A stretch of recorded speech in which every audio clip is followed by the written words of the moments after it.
एक संत जी थे। वो अपने शिष्यों के साथ प्राय तीर्थों पे जाया करते थे। तो तीर्थ जब दूर दूर तीर्थ हुआ करते थे तो बीच में भी किसी नगर के आसपास प्रवास अपना कर लेते थे, अपना छोटा आश्रम बना लेते थे ताकि नगर वासियों को भी असुविधा नहीं हो। थोड़ा ऐसे जगह बनाते थे कि ऐसा बीच सेंटर हो, केंद्र हो, जहाँ आना जाना हो। जैसे भोपाल आना है, सीहोर आना है, होशंगाबाद जाना है, अपना वो ये जाना है, शाहपुरा जाना है, ऐसे कोई बीच स्थान ऐसा बनाते थे कि जहाँ आने जाने में भी सुलभ रहे शिष्यों का, और उस नगर में भी उनका आना जाना रहे। जो भिक्षाटन करते थे तो उनके शिष्यों को भेजते थे, और ऐसे प्राय अलग से जगह बना के अपना वहाँ प्रवास करते थे, वहाँ अपना मुकाम बनाते थे। तो उस मुकाम में जो शिष्य लोग रहते थे तो उनको बोलते थे अब शिक्षा अपना भिक्षा लेने के लिए जाइए। तो जब भिक्षा लेने जाते थे तो न केवल भिक्षा लेते थे, उनको गुरु जी की इस तरह की आज्ञा भी थी, इस तरह उनको शिक्षा भी दी गई थी, उस तरह से उनको ट्रेंड भी किया गया था कि जिनके पास आप ये भिक्षा लेने जा रहे हो उनसे उनके सुख दुख की बात भी किया करो, और उनके ज्ञान की बात भी किया करो, ज्ञान चर्चा भी किया करो, और उनके दुख के निवारण के उनको उपाय बताया करो, और उनको भक्ति भी सिखाया करो। ये इनके शिष्यों को इस तरह से, इनके शिष्य निपुण थे इन कार्यों में।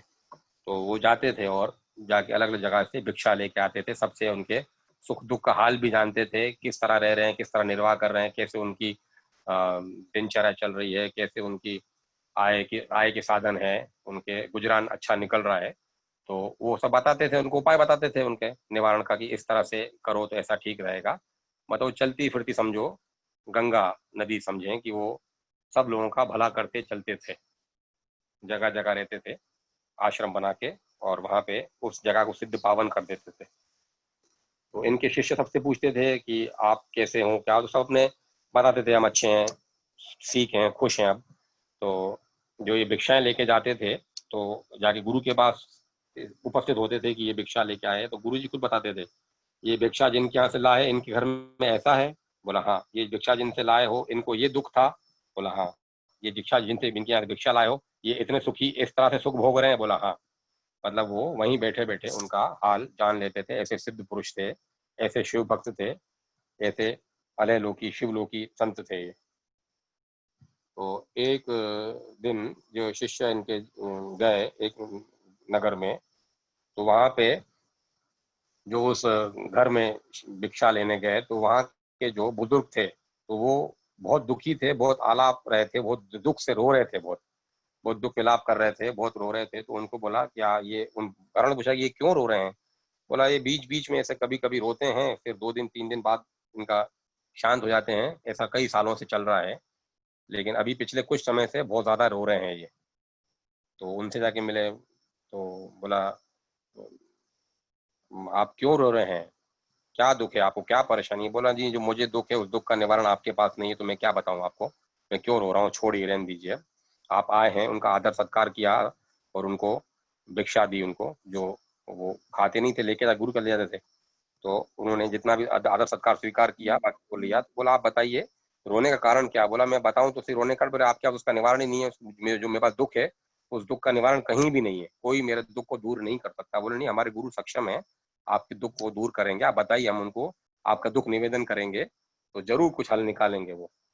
तो बोला ठीक है, मैं अब तुम्हें क्या बताऊं। मेरे एक बालक था, वो स्वभाव से बहुत चंचल था, बहुत हंसमुख था, जहाँ कहीं भी जाता था मतलब वो महफिल का मोर था, जहाँ कहीं भी जाता था अपनी अलग ही छाप छोड़ता था। शरारती बहुत था, हंसमुख था, लेकिन बहुत आनंद विरोधी था। जहाँ भी जाता था वो किसी की बेइज्जती भी नहीं करता था, शरारत के साथ साथ सबको बड़ा आनंद विनोद करता था, बड़ा विनोदी था स्वभाव से। और जहाँ भी जा महफिल का मोर बन जाता था, जिस किसी से मिले उसके दिल में उतर जाता था, इतना अच्छा स्वभाव का और इतना अच्छा था।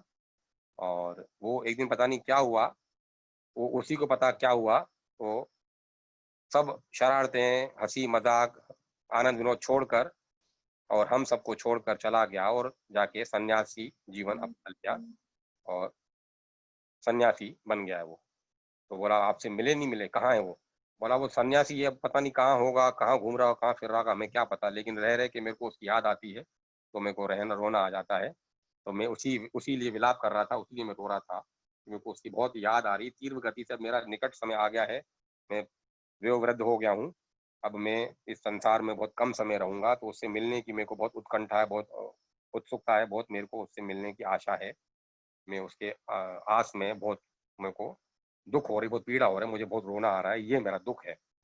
बोला ठीक है, हम आपके दुःख का निवारण का निवेदन हम अपने गुरुदेव से करेंगे। तो ये गए वहाँ पे अपने गुरु के पास, जो जहाँ-जहाँ से भिक्षा जिस घर से मिली थी, उस उस घर की गुरुजी ने बता दिया। तो जैसे ही इस घर से ये गुरुजी के पास आए, गुरुजी की आँखों में चमक आ गया, ये देख के गुरुजी की आँखें चमक उठी। तो बोला ये इस घर से लाए हो? बोला हाँ, इस घर से लाए हूँ। बोला लेकिन गुरुजी मैं इस घर से लाया हूँ, तो इस घर के जो मुखिया हैं, जो वयोवृद्ध दंपति हैं, वृद्ध माता-पिता, वो बहुत दुखी थे, बहुत रो रहे थे। तो मैंने उनके परिवारजनों से पूछा, तो उनके परिवारजनों ने कहा कि ये बीच-बीच में रोते हैं और फिर खुद ही शांत हो जाते हैं, लेकिन पिछले कुछ समय से बहुत ज़्यादा रो रहे हैं, शांति नहीं हो रहे हैं। तो बोला उनको जो दुःख था, वो इस तरह का दुःख था, उनके पुत्र चले गए। पूरी बात बता दी उनको। तो गुरुजी की आँखों में और चमक आ गई सुन के ये। तो गुरुजी दूसरे दिन जब हुआ, तो वो भिक्षा के लिए खुद गए। कभी जाते नहीं थे वो, कभी भी जाते नहीं थे, उनके शिष्य ही जाते थे। तो शिष्यों में देख के हैरत हुई कि आज गुरुजी खुद जा रहे हैं भिक्षा लेने। गुरुजी ने बोला मैं उस घर में उसी घर जा रहा हूँ।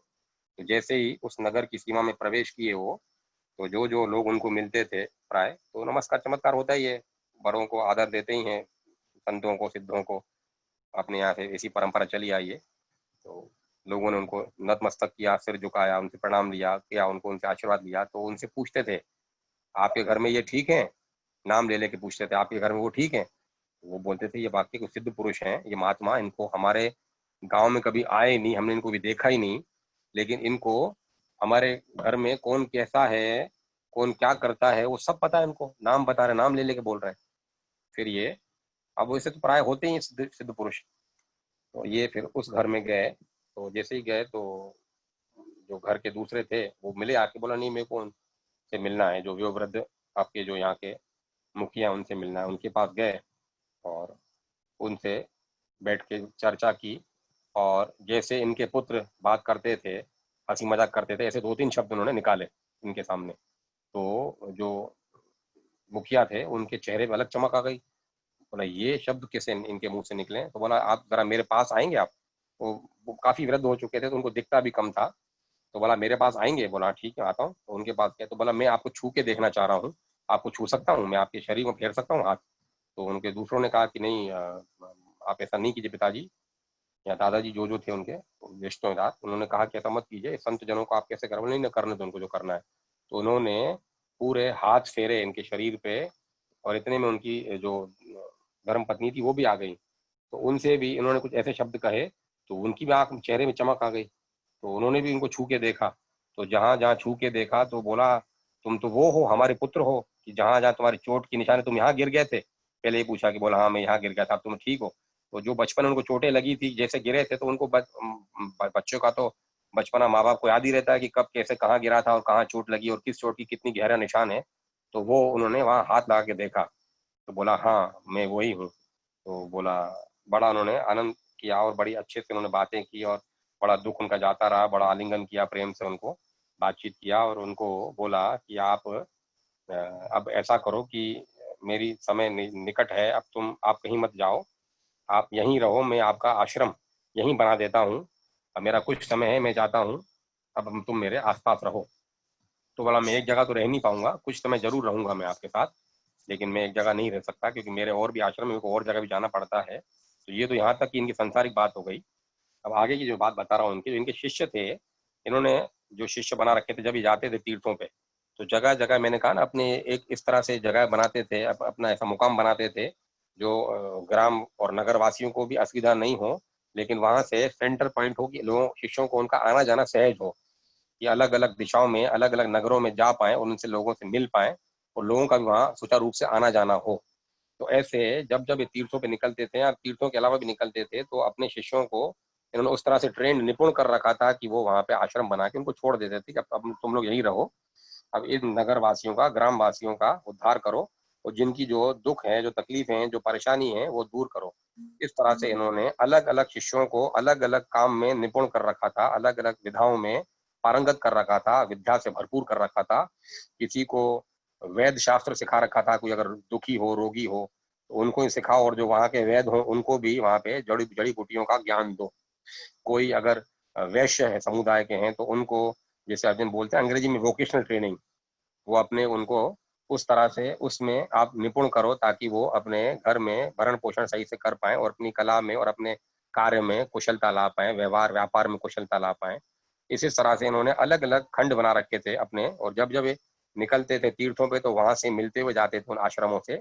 और उनका एक नियम और था कि जितने भी इन्होंने आश्रम जगह जगह अन्यत्र जगह जहाँ बना रखे थे, 10 दिशाओं में जो बना रखे थे, तो वो गुरु पूर्णिमा के दिन इनके वो सब शिष्य अपने वो जो शिष्य रहते थे, वो गुरु परंपरा चला दी थी उन्होंने कि वो अपने यहाँ पे शिष्यों को बनाओ। तो वो गुरु के शिष्य और उन शिष्यों के शिष्य और उनके गुरु भाई, वो सब गुरु पूर्णिमा के दिन आते थे। बड़ा भारी मेला लगता था इनके यहाँ, बड़े भारी मैदान में, जहाँ जहाँ से आते थे, तो काफी दिनों तक वहीं गुरु के सानिध्य में रहते थे। और फिर वो सब करके वो गुरु के दिए निमित्त कार्यों को ही पूर्ण करके फिर अपने अपने आश्रम को लौट जाते थे। तो उनमें से एक उन्होंने अपने शिष्य को एक भारी ऐसा काम सौंप रखा था। उनको क्या करना था, उनको जितने भी छठे बदमाश लोग हैं, जितने भी धर्म विमुख लोग हैं, जो जिनको मतलब क्या है ना, जिनका दर्शन करके दिन खराब हो जाए, जिनका नाम लेके दिन खराब हो जाए, ऐसे धर्म विमुख लोग, दुष्ट दुराचारी लोग, ऐसों को अपना शिष्य बनाओ और ऐसों को धर्म संगत जीवन जीने की प्रेरणा दो और उनको धर्म का और भक्ति का पाठ पढ़ाओ। तो ये बड़ा भारी काम, जो माँ बाप की नहीं सुने, पति पत्नी पत्नी की नहीं सुने, अपने बच्चों की नहीं सुने, अपने रिश्तेदारों की नहीं सुने, ऐसा दुराचारी घोर स्वार्थी लोग, वो इनकी कहाँ सुनेंगे। खैर, अब गुरु की आज्ञा थी तो कर रहे थे, तो कर तो रहे थे। इस बीच में कई समय बीतने के बाद गुरु जी वहाँ पे आए। तो गुरु जी वहाँ पे आए उनसे मिलने, तो बोला कि जिनको ये काम सौंपा था वो भी काफी वृद्ध थे, मतलब अच्छी उनकी बड़ी उम्र थी। तो बोला, आपने मेरे को उम्र के इस पड़ाव में ये भारी काम सौंप दिया है, मुझसे ये काम कहाँ करवा रहे हो आप, मुझे तो आप हरि भजन करवाओ, भक्ति करवाओ, अपने साथ रखो, अपनी सेवा कराओ, तीर्थों में रखो, ये मुझे आपने कहाँ छोड़ रखा है। बोला, नहीं, ये भी प्रभु का ही कार्य कर रहे हो आप, प्रभु का प्रतिनिधित्व कर रहे हो, जो अधर्म का नाश करने के लिए कर रहे हो। और इनको बोल रखा था जितने भी छठे लोग हों उन्हीं को शिष्य बनाना, सुधरे लोगों को शिष्य मत बनाना, सुधरे वालों की जगह और भी बहुत हैं, तुम तो जितने बिगड़े लोग हैं, बिल्कुल पथभ्रष्ट लोग हैं, उनको अपना शिष्य बनाना और उनको सदाचार की शिक्षा देना। तो बोला, हम करना बड़ा भारी है, एक को लाते हैं, दूसरा बिगड़ता, दूसरा तीसरा बिगड़ता है, हमारा पूरा ध्यान पूरा दिमाग इसी में दिन चला जाता है, हम प्रभु भजन ही नहीं कर पाते हैं। और कुछ लोग सुधरते हैं तो दूसरों को देख के वो जो सुधरे वो बिगड़ जाते हैं। बस जो जो समस्याएं थी उन सबको समस्या का उन्होंने बताया। बोला, नहीं कोई बात नहीं, प्रभु का नाम स्मरण लेते रहो, प्रभु की प्रेरणा से, प्रभु के आशीर्वाद से इसमें भी तुम सफलता अर्जित कर लोगे। हारो मत, थको मत, रुको मत, चलते रहो, इस कार्य को करते रहो। एक को भी सफल बना लोगे तो भी बहुत है, 100 की चेष्टा मत करो, एक के साथ अनेक जुड़ते चले जाएंगे। जो भी उनको आशीष देनी थी आशीष दी उन्होंने, शिक्षा दीक्षा उनको दी। तो बोला कि अब तुम ऐसा करो। तो बोला, बाकी जो, बोला अब इनसे पूछो जो मेरे शिष्य हैं, 40 शिष्य उनके साथ थे, बोले ये भी परेशान है इस काम में। तो वो भी बोला, एक को बुलाया नाम लेके, बोला इधर आओ भाई, ये क्या बोल रहे हैं। बोला, हाँ गुरुजी, ये गुरुदेव ये जो बोल रहे हैं, हमारा पूरा दिन व्यर्थ निकल रहा है, हम इसमें कुछ भी नहीं कर पा रहे हैं, और तो और हमारा भी जो सही समय सदुपयोग होना चाहिए भक्ति भाव में, वो भी हम अपनी भक्ति भी नहीं कर पा रहे हैं। तो इन एक ने बोला, तो 39 लोगों ने, 39 शिष्य उन्होंने भी हाँ में हाँ मिलाया, सुर में सुर मिलाया। तो इनको फिर बोला, नहीं ऐसा नहीं है, तुम जो कर रहे हो ठीक कर रहे हो, उन पे दया रखो, सब पे समदृष्ट रहो, उनका भी, वो भी भगवान के हैं, वो भी किसके हैं, देव भी भगवान के, दानव भी भगवान के, सुर भी भगवान के, असुर भी भगवान के, सब भगवान की है। उनसे प्रेम करो, भगवान से प्रेम करते, भगवान की उत्पत्ति से, भगवान की बनाई हुई चीजों से प्रेम करो, ऐसा उनसे मत रखो, उनको दया भाव दो, तिरस्कृत है समाज के, इसीलिए वो भटक गए रात से, आपके द्वारा प्रेम पाके अभी नहीं, कल कल नहीं, परसों परसों नरसों सुधर जाएंगे। लेकिन उनको आप शिक्षा देते रहो, अच्छी चीजें बताते रहो, भगवत भाव में उनको लाते रहो, भक्ति कराते रहो उनसे। तो उन सबके मुंह उतरे थे, वो कुछ मुँह से मन से वो हाँ भी कर रहे थे, लेकिन मुंह उनका उतरा हुआ था। तो गुरु से बोला कि तुम कौन हो, तुम जानते हो। बोला, जितना आप जानते हो उतना ही मैं अपने आप बारे में जानता हूँ। बोला, नहीं नहीं, मैं जितना जानता हूँ तुमसे जो पूछ रहा हूँ वो बताओ। बोला, तुम कौन हो, तुम क्या हो, तुम मालूम है। तो जो जो गुरु के पास आने से पहले, आने के बाद जो हुए थे, उस बारे में बताने लगे कि भाई गुरु के आने के बाद मैं ऐसा हूँ, मैं ऐसा हूँ, मैं ऐसा करता हूँ, मैं ऐसा करता हूँ। बोला, नहीं, इसके अलावा भी तुम और हो, समझो। तुम तो ये मेरे आने के बाद मुझे बता रहे हो, मेरे पास आने के बाद। तो क्या किया, गुरु ने उनके सर पे हाथ रखा और उनको अपना बीता हुआ कल दिखाया कि तुम ये हो, तुम ये थे, अब तुम ये भगवान नाम के प्रताप से और ऐसे सद्गुणी हो गए हो, तुमने भी इनमें से कईयों के गुरु हो, जो तुमने ऐसी जो हरकत ये कर रहे हैं, इनसे भी महा हरकत ही तुम थे एक जमाने में। अब तुम गुरु के आशीर्वाद से, सत्संगों के सत्संग से तुम इस मार्ग में आ चुके हो और शनै शनै वो चीजें तुम भूलते गए और तुम्हें चीज का स्मरण भी नहीं है, तो वो गुरु के चरणों पर गिर पड़े कि वाकई ऐसी बात है। तो जो 39 में से जो एक दो थे, उनको भी बुलाया, उनको भी पूछा तुम कौन थे, तुमने क्या किया है, तो ऐसा 40 ही को बता दिया।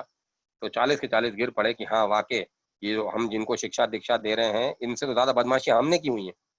अपने अतीत को देख के अगर हम सोचें, अगर हम तो ऐसे गुरु के और ऐसे भगवान के पास बैठने लायक भी नहीं है कि हमारी छाया भी इन पे पड़ जाए, हम इस लायक भी नहीं है। इन्होंने बड़ी करुणा करके, बड़ी कृपा करके अपने पास बिठाया है और हमें इस उलझे हुए मार्ग से निकाल के सुलझे हुए मार्ग पे लाया है और हमसे ये अच्छे कार्य करवा रहे हैं। हरि नाम के प्रताप से, प्रभु नाम के प्रताप से हमारा पुराना सब ताप हम भूलते गए हैं। तो ये हमारी वाकई गलती है, वो करते रहे। फिर वो अ, अपनी क्षमा मांगी और उत्साह के साथ जो उनको कार्य दिया गया था वो कार्य करते रहे। फिर गुरु पूर्णिमा के दिन ये गए उनके पास, अपने गुरु के पास। तो गुरु के पास जब गए तो बोला, गुरु जी हमें जब सब शिष्य सब बैठे, सब लोग मिलना मिलाप हुआ, जब ये सत्र समाप्त हुआ तब इन्होंने के चेहरे पे जैसे कुछ नहीं प्रश्न चिन्ह होते हैं कि बात कुछ पूछने के लिए। तो गुरु ने बोला, कुछ जानना चाह रहे हो, तुम्हारे हाव भाव ऐसे लग रहे हैं। बोला, हाँ गुरुदेव, अगर आप कृपा करें तो हम ये जानना चाहते हैं। आपने तो हमें केवल इस जन्म की बातें बताई हैं, तो हम जानना चाहते हैं कि पिछले जन्म में भी हमने ऐसे कौन से गलत कार्य किए थे, ऐसे कौन से अच्छे कार्य किए थे कि जैसे हमें इस जन्म में आपकी प्राप्ति हुई और आपका सानिध्य मिला और आपका साथ मिला, और हम ऐसे कार्य करने में, प्रभु के ऐसे कार्य करने के हम निमित्त हो पाए, हम जानना चाह रहे हैं। बोला, तुम ऐसा जानना चाह रहे हो? बोला हाँ।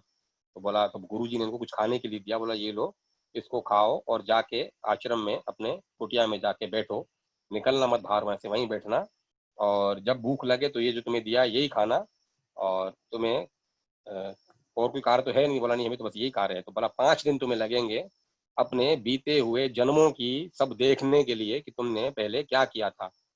तो उन्होंने खाया, सुबह की पूजा के बाद ये बात हुई थी, जो गुरु जी ने उनको दिया था वो खाया, और खाते ही ये अपने पिछले जन्मों में पहुंच गए कि किस किस तरह से हमने शुभ कार्य भी किए और अशुभ कार्य भी किए। और वो माया के चक्कर में तो हर तरह से आदमी लिप्त रहता ही है। तो अलग अलग तमोगुण, रजोगुण और सतोगुण की प्रधानता के अनुसार आदमी कर्म करता है। तो उन्होंने वो कर्म किए, तो वो सब देख पड़े, देखते ही कांप उठे, इनकी रूह कांप गई। सुबह से लेके 5 दिन का सत्र था इनको, और कहा था इन्होंने गुरु जी ने कि अगर तुम्हें ये आगे नहीं देखना हो तो फिर ये खाना मत, ये खाना छोड़ देना, तो फिर उठ जाना, वहां से आश्रम से बाहर निकल आना, अपने कुटिया से बाहर निकल आना। तो उस अवस्था से तुम बाहर आ जाओगे। अगर अंदर ही बैठे रहोगे और ये खाते रहोगे, तुम निरंतर वो तुम्हारी जैसे पिक्चर चलती है, मूवी चलती है, वो रील चलती रहेगी, पूरा तुम देखते रहोगे बैकग्राउंड में क्या क्या हुआ, प्ले बैक पूरा चलता रहता है वो।